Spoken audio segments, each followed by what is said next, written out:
बार की बात है, उदयपुर गांव में एक ज्ञानचंद नाम का पुजारी रहा करता था। वो गांव के एक छोटे से मंदिर में पूजा पाठ किया करता था।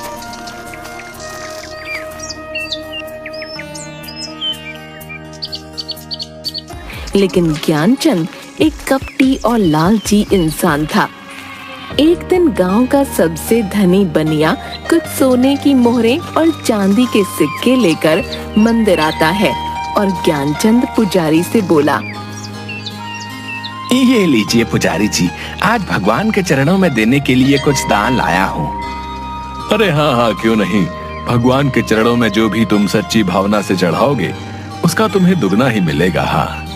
जिसके बाद वो धनी बनिया सोने की कुछ मोहरें और चांदी के कुछ सिक्के मंदिर की दान पेटी में डाल देता है।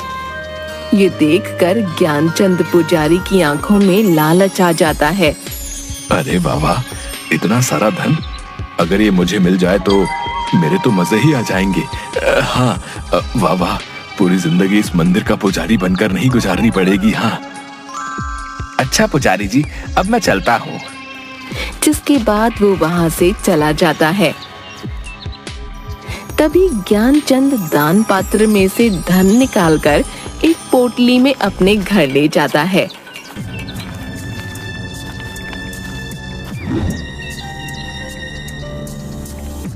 तभी उसकी पत्नी, अरे आज आप इतनी जल्दी मंदिर से आ गए, ये आप क्या लाए हैं जी?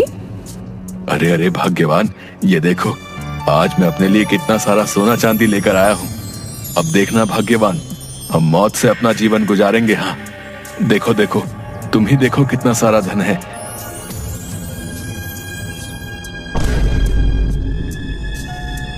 अच्छा, अब हम यहाँ और नहीं रह सकते, हमें यहाँ से जाना होगा।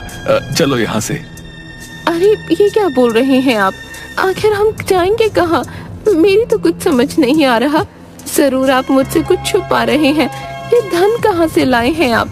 मुझे कुछ भी ठीक नहीं लग रहा। अरे भाग्यवान, जितना कहता हूँ बस उतना करो। चलो यहाँ से।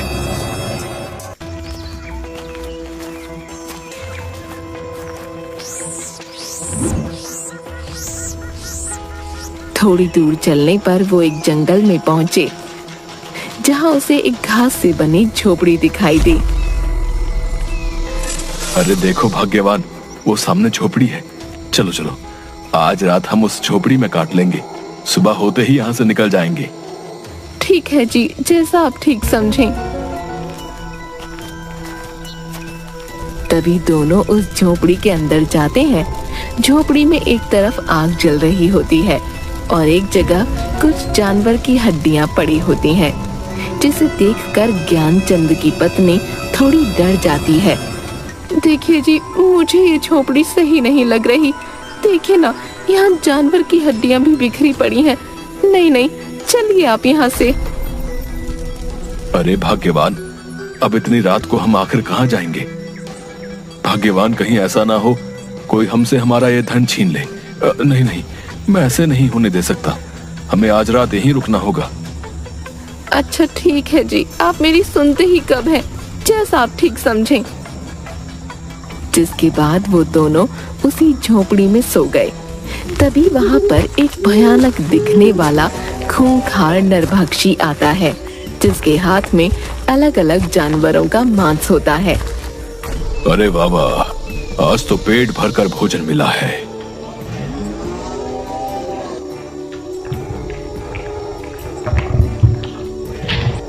हाँ, आनंद आ गया। तभी उसे ज्ञानचंद पुजारी के सोने की आवाज सुनाई देती है, जो खर्राटे मार रहा होता है। अरे ये किसकी आवाजें आ रही हैं? कौन है यहाँ?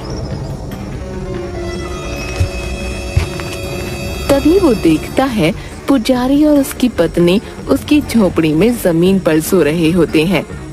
अरे बाबा, आखिरकार मेरे लिए नया भोजन आ ही गया। बहुत दिन हो गए किसी इंसान का मांस नहीं खाया, और अब नर और मादा दोनों इंसानों का मांस खाने को मिलेगा। वाह। ज्ञानचंद और उसकी पत्नी की नींद खुल जाती है।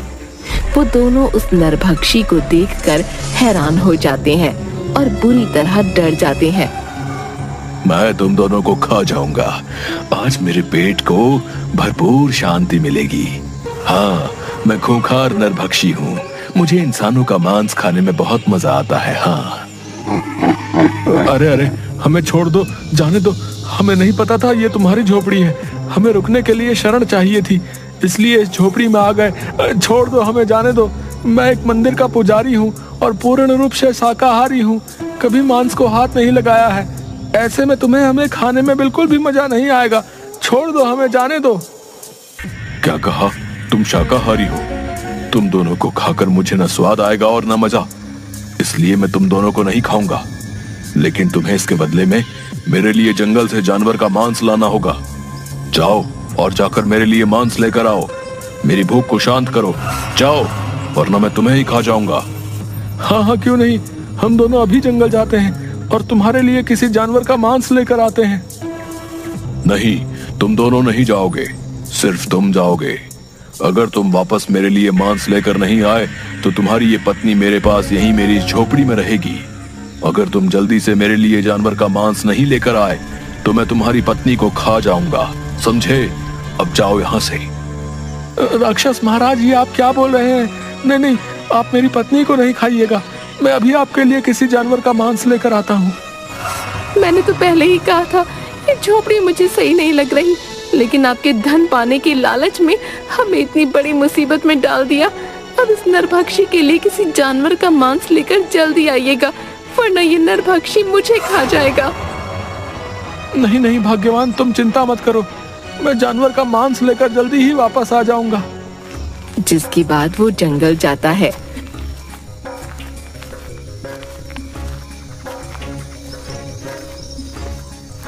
जंगल में थोड़ी दूर चलने पर वो देखता है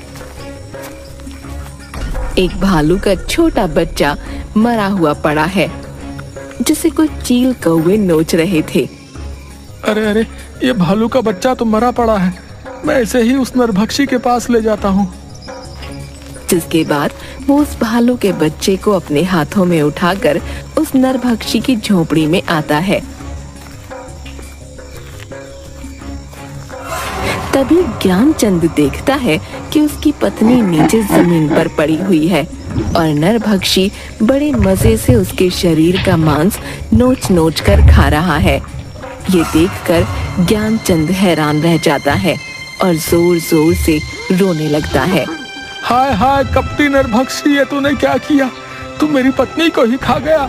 अरे मैं तो तेरे लिए जानवर का मांस लेकर आया हूँ, लेकिन तुझे जरा भी सब्र नहीं हुआ, मेरी पत्नी को ही मार डाला। तुम्हें आने में इतनी देर कैसे हो गई? मुझसे अपनी भूख सहन नहीं हुई, इसलिए मैंने तुम्हारी पत्नी को ही खा लिया। ये मैंने क्या कर दिया? मुझे माफ कर देना भाग्यवान, मैं तुम्हारे प्राण नहीं बचा पाया। माफ कर देना। न मैं मंदिर से धन चुराता और न हम यहाँ इस जंगल में आते। मेरे लालच ने मुझसे ये क्या करवा दिया। हाँ, आज के लिए इतना भोजन ठीक है। चलो अब थोड़ा विश्राम कर लेता हूँ। हाँ।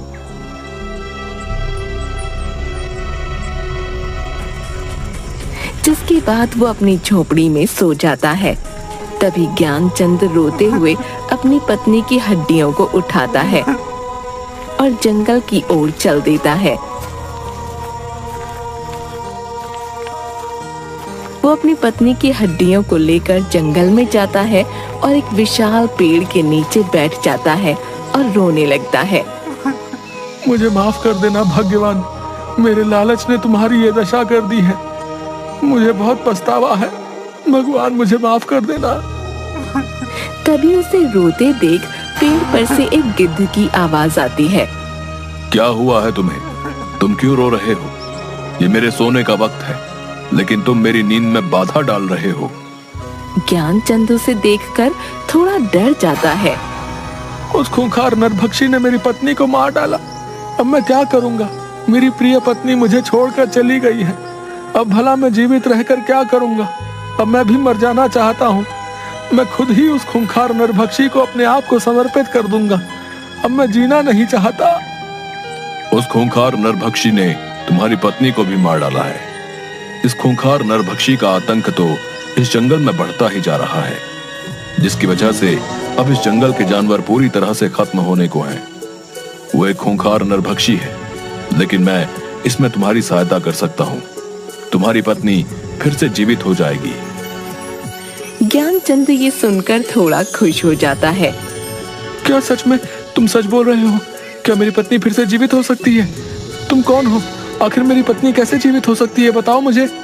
मेरा नाम गरुड़राज है। मेरे पास दैविक शक्तियां हैं, इसलिए वो खूंखार नरभक्षी मुझे कुछ नहीं कर सकता। तुम्हारी पत्नी का जीवित होने का सिर्फ एक ही रास्ता है, जिस पर चलकर ही तुम अपनी पत्नी को जीवित कर पाओगे, लेकिन वो रास्ता बहुत कठिन होगा। गरुड़राज, आखिर क्या है वो कठिन रास्ता? मुझे बताओ। मैं अपनी पत्नी को फिर से जीवित करने के लिए किसी भी कठिन रास्ते पर जाऊंगा। इस जंगल के उस पार एक गुफा है, जिसमें एक बहुत ही महान तपस्वी देवराज रहा करते हैं। तुम्हें उनसे मिलना होगा। वही तुम्हारी पत्नी को फिर से जीवित करने की राह दिखाएगा। लेकिन देवराज तपस्वी किसी भी इंसान को अपनी गुफा में इतनी आसानी से आने नहीं देता। तुम्हें उससे मिलने के लिए कई चुनौतियों का सामना करना पड़ेगा। गरुड़राज, मैं जरूर उस गुफा में उस महान तपस्वी के पास जाऊंगा, चाहे फिर मुझे कितनी ही मुश्किलों का सामना क्यों ना करना पड़े। तभी गरुड़राज उसे अपना एक पंख देता है। ये लो, मेरा ये जादुई पंख ले जाओ। जब तुम उस गुफा में मुश्किल में आओगे, तब ये मेरा जादुई पंख तुम्हारी सहायता करेगा। ज्ञानचंद वो पंख लेकर जंगल के पार वाली गुफा में जाता है।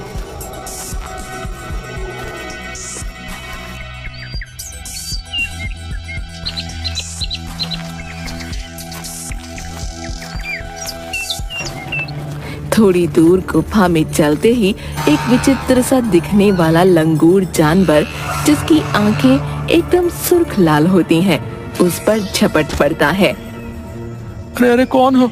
कौन हो तुम? मुझे छोड़ो, छोड़ दो मुझे। तपस्वी देवराज की इस गुफा में आने की तुम्हारी हिम्मत कैसे हुई? मैं तुम्हें जिंदा नहीं छोड़ूंगा। क्या तुम्हें नहीं पता यहाँ कोई इंसान नहीं आ सकता? नहीं नहीं, मुझे छोड़ दो। मैं बहुत मुश्किल में हूँ। मुझे यहाँ गरुड़राज ने भेजा है। मुझे देवराज तपस्वी से मिलना ही होगा। मुझे आगे गुफा में जाने दो। ये सुनकर वो डरावना लंगूर उसे छोड़ देता है। ठीक है, मैं आगे देवराज तपस्वी से मिलने दूंगा, लेकिन इसके लिए तुम्हें एक चुनौती से गुजरना होगा। इस गुफा में आगे जाने के 2 रास्ते बताऊंगा। तुम्हें अपनी बुद्धि से सही रास्ता चुनना होगा, लेकिन याद रखना, अगर तुमने गलत रास्ता चुना तो तुम देवराज तपस्वी से कभी नहीं मिल पाओगे। ठीक है, मुझे आपकी ये चुनौती मंजूर है। जिसके बाद डरावना लंगूर अपनी आंखों की शक्ति से वहाँ 2 रास्ते बना देता है। एक रास्ते पर बहुत रोशनी होती है और दूसरे रास्ते पर बहुत अंधेरा, जिसमें सिर्फ आग की मशालें जल रही होती हैं। ये देखकर ज्ञानचंद सोच में पड़ जाता है। कुछ देर सोचने के बाद, मैं अंधेरे का रास्ता ही चुनूंगा, क्योंकि अंधेरे के बाद ही जीवन में उजाला होता है, और मुझे अपने जीवन में उजाला करने के लिए अपनी पत्नी को जीवित करना है। मुझे देवराज तपस्वी इसी अंधेरी राह पर मिलेंगे। डरावना लंगूर ये सुनकर थोड़ा खुश हो जाता है। बहुत अच्छा जवाब दिया तुमने। तुम्हारी राह इसी अंधेरे रास्ते से होती हुई उजाले की ओर जाती है। तुम्हें ऐसे ही अपनी बुद्धि और विवेक का इस्तेमाल करना होगा। अब तुम जाओ। ज्ञानचंद अंधेरे रास्ते की ओर बढ़ता है। तभी थोड़ी दूर पर वो देखता है एक बहुत बड़ी शिला दिख रही है। ये क्या? गुफा में आगे जाने का तो कोई रास्ता ही नहीं दिखाई दे रहा। वो उस शिला के पास जाता है। इतनी बड़ी शिला, आखिर इसका क्या मतलब हो सकता है? लगता है शिला के उस पार ही मुझे देवराज तपस्वी से मिलने का रास्ता मिलेगा। तभी ज्ञानचंद उस शिला को हटाने की बहुत कोशिश करता है, लेकिन वो अपनी जगह से टस से मस नहीं होती। तभी उसे शिला के उस पार एक आवाज सुनाई देती है। कौन हो तुम और क्यों इस शिला को हटाने की कोशिश कर रहे हो? क्या तुम जानते नहीं, ये गुफा देवराज तपस्वी की है। यहाँ किसी भी इंसान का आना मना है। फिर तुम क्यों आए हो? मैं बहुत ही मुसीबत में हूँ। मुझे यहाँ गरुड़ राज ने भेजा है। मुझे देवराज महान तपस्वी से मिलना है। उनसे मिले बिना मैं यहाँ से नहीं जाऊंगा। तुम्हें गरुड़ राज ने भेजा है, इसका तुम्हें प्रमाण देना होगा। तुम्हें एक चुनौती का सामना करना होगा, तभी तुम इस शिला के पार आ सकते हो। मुझे आपकी चुनौती मंजूर है। क्या करना होगा मुझे बताओ। इस शिला को खोलने की चाबी का पता तुम्हें अपनी बुद्धि से लगाना होगा, तभी तुम इस शिला के अंदर आ पाओगे। ज्ञानचंद ये सुनकर सोच में पड़ जाता है और कुछ देर सोचने के बाद वो देखता है कि शिला पर अचानक से एक निशान दिखने लगता है, जो बिल्कुल गरुड़ राज के दिए पंख की तरह होता है, जो कि ज्ञानचंद के पास होता है। वो उस पंख को अपने हाथ में लेता है। अच्छा, तो इस शिला की चाबी ये पंख ही है, क्योंकि इस शिला पर दिखाई दे रहा ये निशान गरुड़ राज के पंख की तरह है। जैसे ही ज्ञानचंद उस पंख को शिला पर रखता है, वो पंख उस शिला में समा जाता है और शिला का द्वार खुल जाता है। ज्ञानचंद उस शिला की गुफा के अंदर जाता है और देखता है कि देवराज तपस्वी एक स्थान पर अपनी ध्यान मुद्रा में बैठे हुए हैं और ओम का उच्चारण कर रहे हैं। ओम ओम ओम ओम। तभी ज्ञानचंद उसके पास जाता है। हे महान तपस्वी देवराज, आंखें खोलिए। मुझे आपकी सहायता की आवश्यकता है। आप ही मेरी सहायता कर सकते हैं। आंखें खोलिए अपनी। कि देवराज तपस्वी अपनी आंखें खोलता है। कौन हो तुम और क्यों आए हो हमारी गुफा में? यहाँ हम अपनी ध्यान मुद्रा में रहते हैं, इसलिए किसी भी इंसान का यहाँ आना वर्जित है। लेकिन तुम यहाँ इतनी चुनौतियों का सामना करके आए हो, तो हम तुम्हारी सहायता अवश्य करेंगे। बताओ हमें, हम तुम्हारी क्या सहायता कर सकते हैं? मैं एक मंदिर का पुजारी था, लेकिन अपने लालच के कारण एक दिन उस मंदिर से कुछ सोना चांदी चुराकर अपनी पत्नी के साथ इस गुफा के पार वाले जंगल में आ गया। लेकिन वहां हमारा सामना खूंखार नरभक्षी से हुआ और उसने मेरी पत्नी को ही अपना शिकार बना लिया। वो खूंखार नरभक्षी एक एक करके सभी जंगल के जानवरों को अपना शिकार बना रहा है। मैं अपनी पत्नी को दोबारा से जीवित करना चाहता हूँ। मेरी पत्नी की जान मेरे ही लालच के कारण गई है, इसलिए मैं अपनी पत्नी को फिर से जीवित करना चाहता हूँ। अब आप ही मेरी सहायता कीजिए देवराज। दुष्ट व्यक्ति, तुमने अपने लालच के कारण अपनी पत्नी को गवा दिया है। मैं तुम्हारी सहायता नहीं करूंगा, जाओ यहाँ से। ज्ञानचंद ये सुनकर तपस्वी के पैरों में गिर पड़ता है। नहीं नहीं देवराज, ऐसा मत बोलिए। आप एक महान तपस्वी हैं, मैं जानता हूँ। मुझे लालच नहीं करना चाहिए था, लेकिन अब मैं अपनी पत्नी को फिर से जीवित करना चाहता हूँ। मेरी सहायता कीजिए। ज्ञानचंद की ये बातें सुनकर, अच्छा तो ठीक है, मैं तुम्हारी सहायता अवश्य करूंगा, लेकिन इससे पहले तुम्हें मेरे 2 सवालों का उत्तर देना होगा। तुम्हारे दूसरे उत्तर में ही तुम्हें वो वस्तु मिलेगी जिससे तुम अपनी पत्नी को दोबारा जीवित कर सकते हो, और उस खूंखार नरभक्षी का विनाश भी उसी से होगा। इसलिए तुम्हें अपनी बुद्धि और विवेक का उपयोग करके ही दोनों उत्तर देने होंगे। अगर कोई भी उत्तर गलत हुआ तो हम तुम्हारी सहायता नहीं करेंगे। तुम्हें यहाँ से खाली हाथ ही जाना होगा। नहीं नहीं तपस्वी देव, मैं यहाँ से खाली हाथ नहीं जाना चाहता। मैं आपके दोनों सवालों का सही उत्तर देने की जरूर कोशिश करूंगा। तो बताओ, तुम्हारा पहला प्रश्न है, इस संसार में मनुष्य के जीवन में भाग्य बड़ा है या बुद्धि? ज्ञानचंद ये सुनकर थोड़ा सोच में पड़ जाता है। आपके इस प्रश्न का उत्तर बुद्धि है देवराज तपस्वी, क्योंकि मनुष्य के जीवन में बुद्धि ही वो मार्ग है जिस पर चलकर भाग्य को बदला जा सकता है। भाग्य कभी भी बुद्धि को नहीं बदल सकता है, लेकिन बुद्धि में वो गुण होते हैं कि वो भाग्य को बना और बिगाड़ सके। इसलिए भाग्य और बुद्धि में बुद्धि ही बड़ी है। बहुत ही उत्तम, तुमने बिल्कुल सही उत्तर दिया है। मनुष्य अपनी बुद्धि से ही कुछ भी हासिल कर सकता है। भाग्य का मार्ग बुद्धि के मार्ग के आगे छोटा होता है। अब तुम्हें अपने दूसरे प्रश्न का उत्तर देना होगा। यह प्रश्न तुम्हारे लिए बहुत महत्वपूर्ण है और कठिन भी। अगर तुमने इसका सही उत्तर नहीं दिया तो तुम्हें यहां से खाली हाथ ही लौटना होगा। तो बताओ, इस संसार में मनुष्य के जीवन में भूख, प्यास, नींद और आशा, इन चारों में से सर्वश्रेष्ठ क्या है? ज्ञानचंद सोच में पड़ जाता है। आपके दूसरे प्रश्न का उत्तर आशा है देवराज, क्योंकि आशा अर्थात उम्मीद पर ही ये संसार टिका हुआ है। क्योंकि मनुष्य के जीवन में एक आशा ही होती है जो मनुष्य के जीवन में कठिन से कठिन कार्य को भी करने की ताकत देती है। मनुष्य जीवन में आशा घने अंधेरे में उस रोशनी की किरण की तरह है जो मनुष्य को घनघोर कष्ट में भी जीने की प्रेरणा देती है। वाह, बहुत ही उत्तम उत्तर। तुम्हारा ये उत्तर भी बिल्कुल सही है। मैं तुमसे बहुत खुश हुआ। तुम्हारी बुद्धि ने मुझे प्रभावित किया, इसलिए मैं तुम्हारी सहायता अवश्य करूंगा। तभी तपस्वी उसे एक जल से भरा अपना लोटा देते हैं। ये लो, ये अमृत ही तुम्हारी सहायता करेगा। इसे उस नरभक्षी की आंखों में डाल देना और इसकी कुछ बूंदें अपनी पत्नी की हड्डियों पर डाल देना, जिससे तुम्हारी पत्नी जीवित हो जाएगी। ज्ञानचंद वो अमृत अपने हाथों में ले लेता है। आपका बहुत बहुत धन्यवाद तपस्वी देवराज। अब मैं इस अमृत से अपनी पत्नी को दोबारा जीवित कर पाऊंगा और उस नरभक्षी का अंत भी। जाओ, तुम्हारा कल्याण होगा।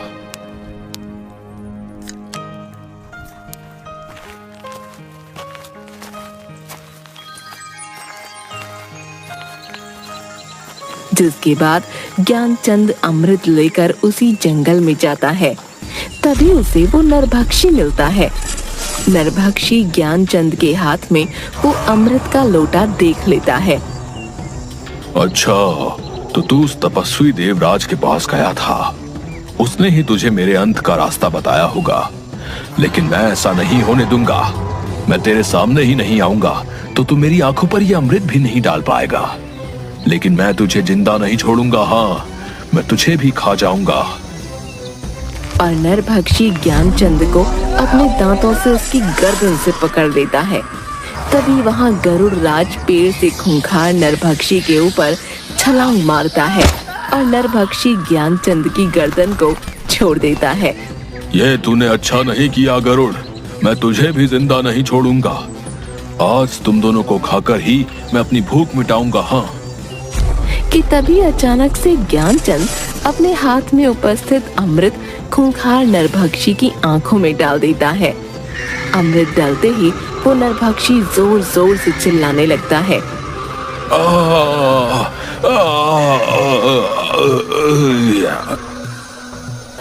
और देखते ही देखते जलकर भस्म हो जाता है। जिसके बाद ज्ञानचंद और गरुड़ की आंखों में थोड़ी खुशी दिखाई देती है। नरभक्षी का तुमने अंत कर दिया है। वाकई तुम बहुत बहादुर निकले। अब जाओ और अपनी पत्नी की हड्डियों पर इस अमृत की बूंदें डाल दो। जिसके बाद ज्ञानचंद अपनी पत्नी की हड्डियों पर उस अमृत को डाल देता है।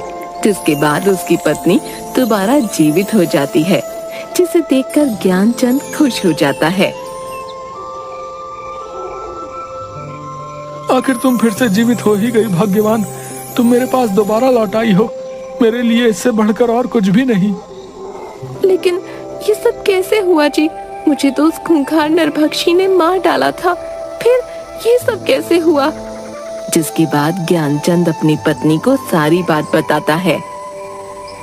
आप तो सच में एक बहादुर इंसान निकले जी। आपने लालच में जो पाप किया था उसकी सजा आपको इस रूप में मिली जी। आपके लालच ने मुझे सदैव के लिए आपसे दूर कर दिया था, लेकिन आपके पश्चाताप और मुझे दोबारा जीवित करने की इच्छा ने मुझे फिर से आपके पास वापस ला दिया है। अब आप कभी भी लालच की झांसे में मत आइएगा। हाँ नहीं भाग्यवान, मुझे समझ आ गया है। मनुष्य को लालच सिर्फ विनाश की ओर ही ले जाता है। दोनों खुश रहो। आज तुम्हारी वजह से इस जंगल को इस नरभक्षी से मुक्ति मिली। धन्यवाद। आपका भी बहुत बहुत धन्यवाद गरुड़ राज।